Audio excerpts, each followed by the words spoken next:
পাপীরা কখনো হরে কৃষ্ণ লেখে না।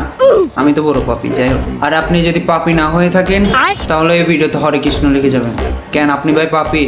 তাহলে লিখে বলতেছেন যে আপনি যদি সনাতনী না হয়ে থাকেন, সনাতনী হয়ে থাকেন, আমার ভিডিওতে জয় শ্রীরাম কমেন্ট করুন।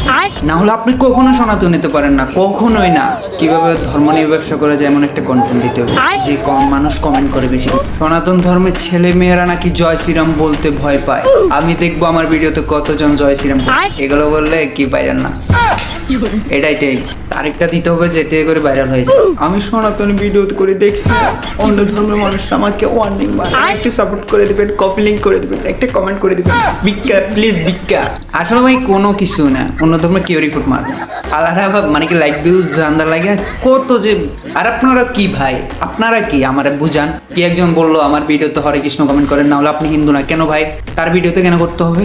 তার ভিডিও যদি ভালো